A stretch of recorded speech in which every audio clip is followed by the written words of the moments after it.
know what I'm saying? I'm not hating.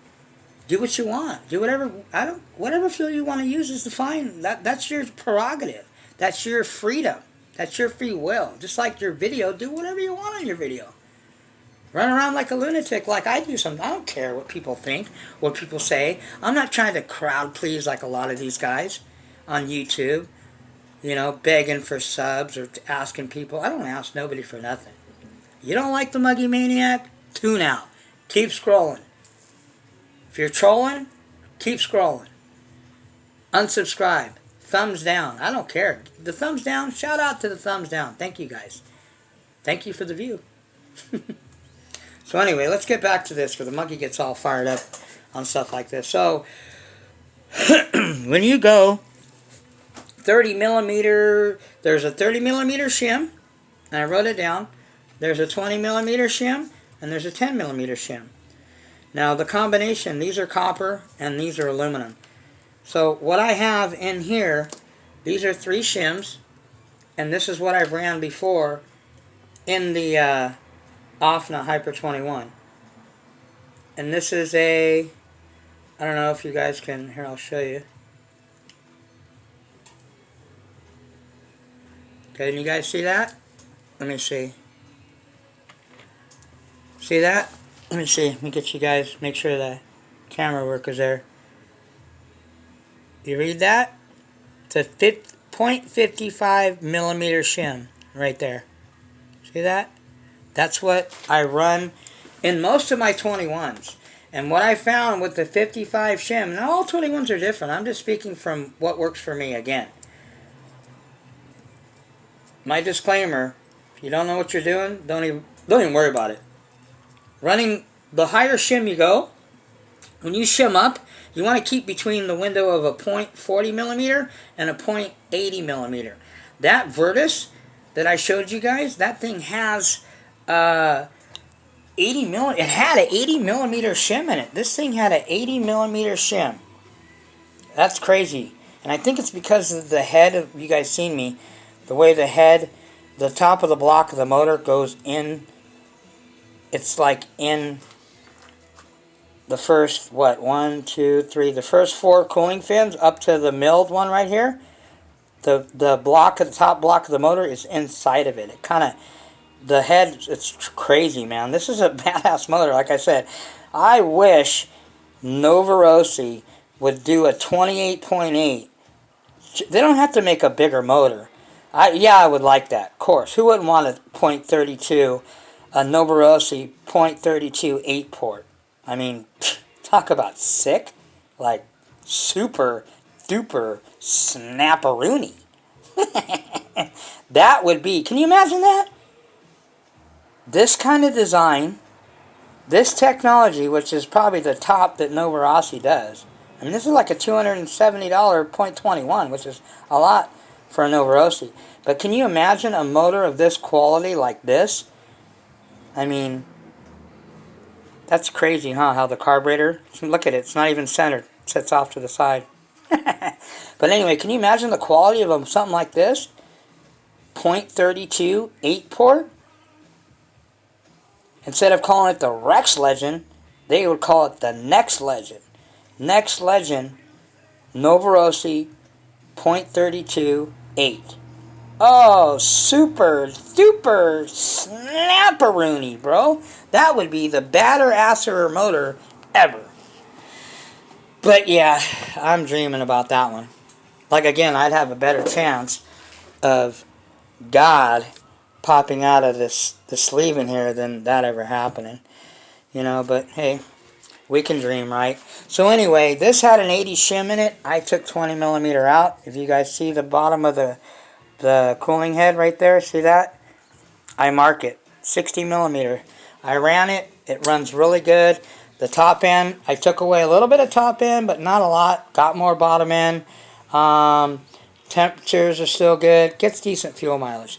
Like I said, if you're shimming in. And on this one, you're shimming between a .40 and a .80. This is the Reds R5 modded. This one I have a 55. Again, 55 has usually been working with me. A 55 millimeter head shim on a .21 stock or modded, you're getting good top end, good bottom end, decent fuel mileage, and the run times are pretty decent. Now, they could be better. But you got to sacrifice. Sometimes if you want more bottom end, you're going to, you know, when you shim down, obviously if you shim down, like the lower you shim, you're lowering the head. More compression, so you're going to run hotter. You're going to have more bottom end. Okay? And your fuel mileage isn't going to be as good. The more you shim up, and you add a stack of shims, however many it might be, because you got 30, 20, and 10. And I think they make a 15, and they might make a bigger one than that. But these are the main ones that I usually come across. Okay?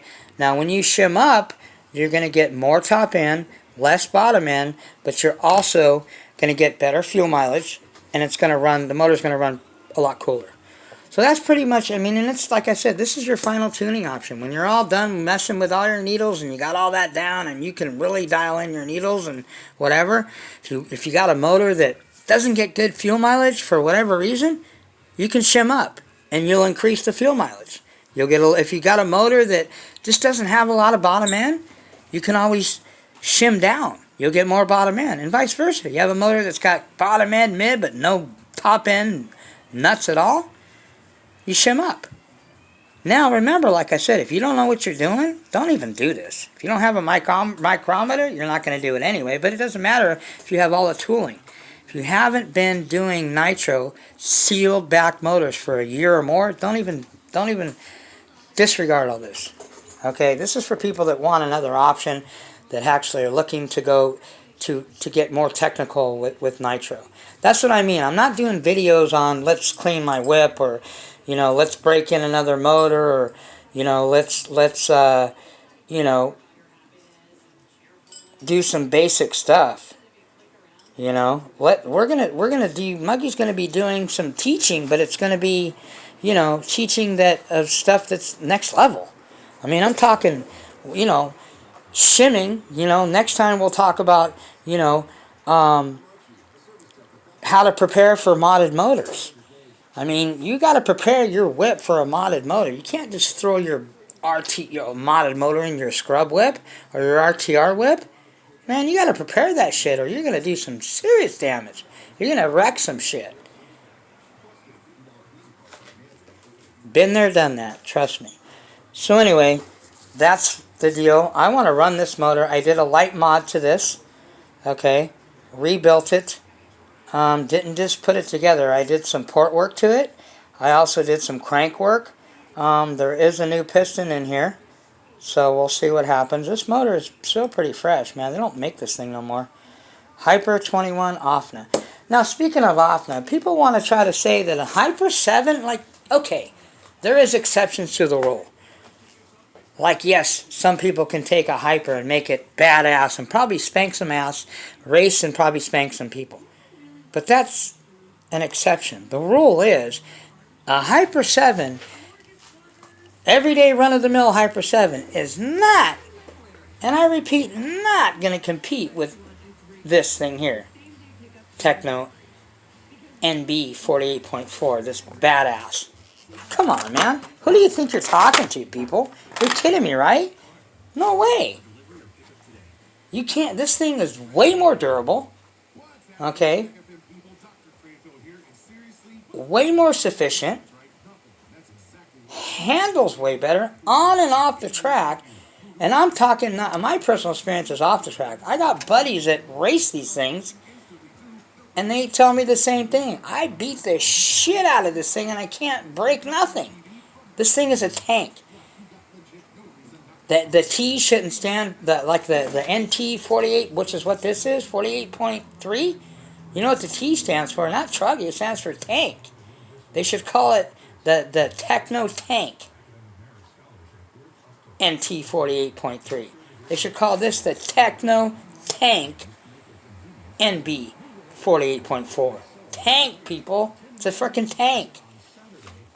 And no Hyper is going to mind. I mean, like I said, there's an exception. And I'm not saying you can't make a Hyper badass, but it's designed It's designed for a person to get familiar with Nitro. They didn't develop that thing to set the world on fire and to place it can probably win some races. I'm not saying that. But don't try, like, you're not going to podium with that thing. Come on, you'll get your ass handed to you. And if you do, I don't know who you're racing with. As far as guys that I know that race, or even professionally, a Hyper 7, come on, people. That thing would get his ass handed to it. Mr. Nitro Turd thinks that his Hyper 7 with one of his bullshit pull starts on it, like he's going to spank my ass. Whatever, dude. Like I said, if I have to, I will get on a plane and fly to Texas and crack some heads. I have no shame in my game. I am confident in my ability with my 40 plus years of RC experience, 10 of it being in Nitro, 6 of it being full-time, 24/7, eat, sleep, breathe, shit. Come on, man. Who do you guys think you're talking to?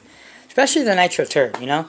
All credit due where credit's due. That guy can, he can teach when he wants to. But with all that smoke and mirror bullshit that he's doing, I don't even know what the hell he's saying anymore. How many guys that make comment on my videos because they're like, hey, what's up with the nerd, man? I can't even understand what the hell that dude's saying. I mean, how does he expect to teach anybody? Come on, man. Come on, Nitro Turd. Get it together, bro. And you want to call me she. Trust me. If I fly to Dallas, Texas, where you live, you will be my bitch. Mr. Nitro Turd.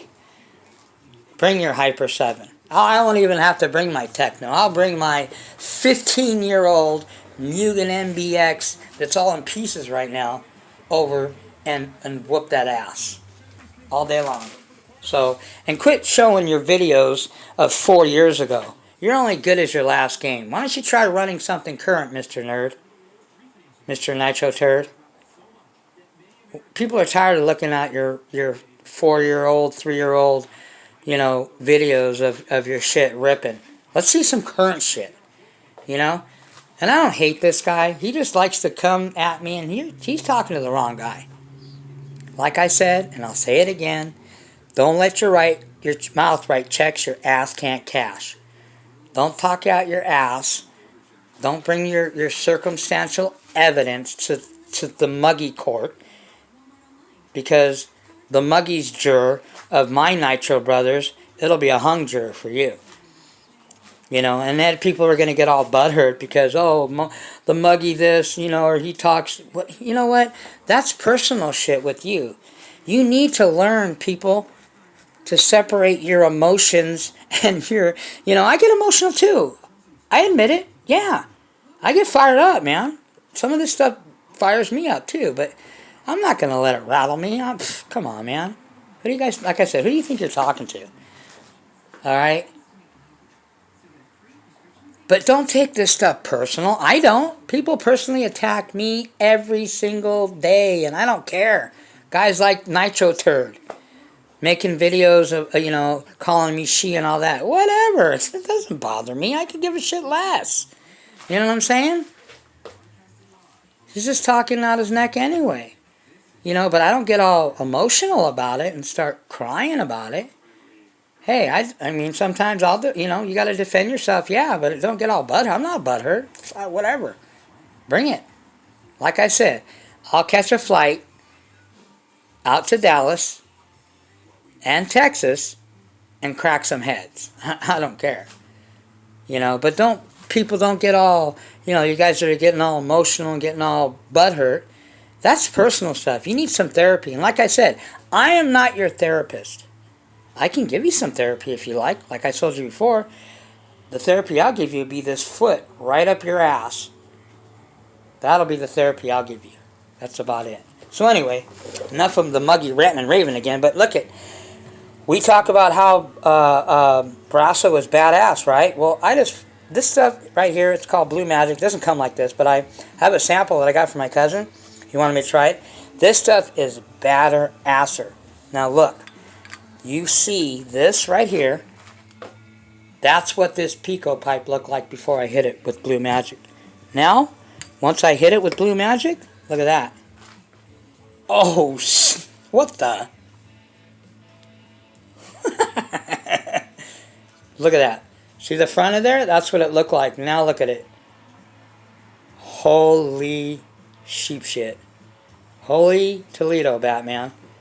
So, Blue Magic, $7 I think, $6 and change, Walmart, little tiny container, round thing, it's blue, like a blue paste, get it.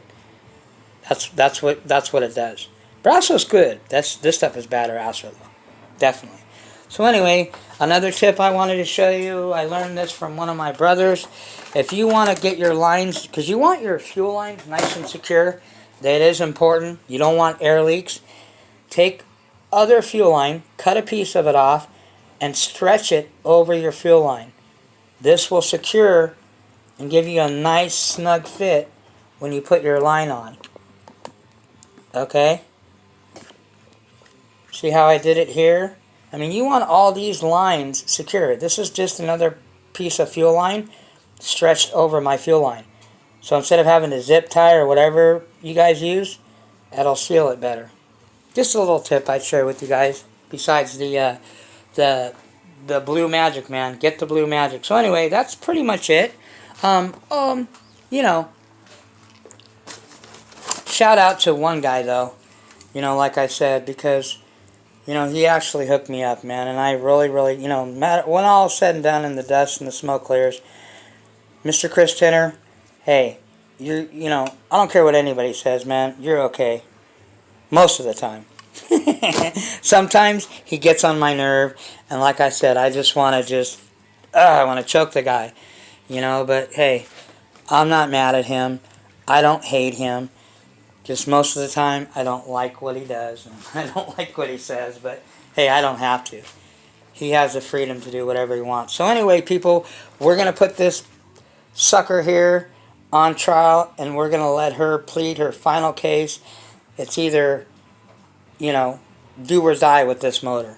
Either it's going to do it, or I'm going to blow it up, or we're going to shelf it and just going to become a conversational piece. Because I have other motors that are better, way better quality. Maybe not as big, maybe not as powerful, but better quality. Remember, people, quality, not quantity. So the Muggy's also got some race tires. We're going to bust those suckers out. If you want it, this, see how shiny those are? I recommend this also too. Another tip from the Muggy. Pro Tech RC True Shine. This shit is badasser. Look at that. Look at those. Look at that, man. And you can use it on anything. And you don't have to wipe it. You don't have to polish it. You just spray it on. And that shit just blings your stuff, man. It's pretty cool. So we're gonna run the P5 next time I run this thing. It has the P5 in it, and as you guys are seeing, we got the Works 20. I think this is 2058. They have it at A-Main. It's like $100 for the setup. Again, look how shiny that is. This thing was dull. I mean, most of my pipes, even though I clean them with Brasso, look like that. I mean, come on, look at that. Mirror shine, people. That Blue Magic is badasser. So anyway, we're going to run this, the Techno NB 48.3. Next time we're going to run it with the P5 and the Works pipe. And we also are going to run the last voyage to end that contest, 28 versus 28. Rick versus Lance, RB Mods versus RCR. This is the Novarosi 28.8 Rex Legend modified by Rick at RB Mods. We're going to run that in the MBX7 because last time we ran the RCR Rex in there and it was just front end. So we're going to see what Rick's does and make the final assessment. And this is just the squad. I call them the squad right here. This is the Italian, the Paisanos right here, just chilling. You just seen this badass Mr. Pico rip some serious ass. Man, I'm getting another one of these, so I know everybody wants one, but hey, if I find an extra one, I'll let you know after I get mine. But anyway, that's the Muggy Maniac, Scott. So, you know, as far as the Byrons and Bones, whatever you got to do, use whatever you want, whatever works for you. you know, whatever floats your boat, man. I'm not going to sit here and argue, and I'm not hating on Bones. All I'm saying is this: where's your hard proof, not circumstantial evidence? So anyway, that's all the Muggies got. Shout out, Gearhead Addict. Shout out to him. We talk every day, man. Me and this guy, we talk shop and just bust each other's balls. It's so funny. And Just Joe, him, and Just Joe were on a three-way thing yesterday, and we were just talking shit about each other, busting. It's funny, man, but it's cool. That's what it's about. That's what gearheads do, man. And I'm not saying that gearheads are a dying breed as far as gearheads, but gearheads that do 8-scale nitro only is a dying breed. I don't see a bunch of videos of people doing 8-scale nitro that are gearheads, mechanic heads, people that wrench and even do it for a living doing nitro. Very few of us. Okay, there is tons of gearheads out there, but that do nitro, not that many that I've known. So shout out to Lights Out, shout out to Gearhead Addict, shout out to Just Joe, shout out to 1/5 RC. We talk every day too. He's, matter of fact, just sent me a text right now. Shout out to Andrew. We just talked on the phone not too long ago. Not Andrew, I'm sorry, but Drew. Me and Drew just chopped it up before he went to work. It's cool, me and him are rapping now. Shout out to Family Affair. I don't know what he's up to. Shout out to Audrey Perez. Hopefully everything's good. Shout out to Connor Wickpey. These are all my Nitro brothers. Shout out to I haven't heard from in a while. He's probably really busy. Elite RC. So shout out to those guys. These are the guys that I just mentioned that are the gearheads. We're gearheads. We're true wrenching, mechanically inclined gearhead addicts. That's how he called himself, Gearhead Addict, because he is a gearhead addict. That kid's funny. And I can't wait to see him rip John's, the RCR that John's given to him for his son. I told him, put that modded RCR in there, man, and run it around a little bit. See what John says. Anyway, all right, people. Everybody have a blessed day today. Remember, at the end of the day, no matter what happens, if you gave it 100%, you had a great attitude, and as long as you learned, no matter what happens, you got ahead. Okay? Do whatever makes you happy. Do whatever you want to do. It's your life, your channel, your thing. Do it to the fullest of your ability. But just remember why you're doing what you're doing. Are you really doing it to help people out? Or are you doing it by trying to gain some kind of stardom or some kind of, so you can say, oh, I'm John Bodegel, and guys that have those subs, those are exceptions. Okay? If you want to make a career out of YouTube, man, have fun. You're going to get a lot of scrutiny, and you're going to go through a lot of stuff. But anyway, I'm just doing this because I want to help people and get people to the next level. I'm not looking to play around with basic stuff anymore. I've cut my teeth on all that stuff. Plenty of videos you guys can watch of me doing that. I'm looking to take 8-scale nitro to a different level. If you want to mess around with RTRs and pull starts and Savages and Red Cats and Hypers, not that those are bad vehicles, but if you want to stay there and be in 9th grade, like I said, stay in 9th grade. I'm looking to graduate, man. Time to move on. So anyway, that's all I got. Enough of the Muggy Maniac. Everybody have a great day, and if you're not running your stuff, for those of you about to shelf your shit for the winter, make sure your piston's bottom dead center. All right, people. Peace, I'm out.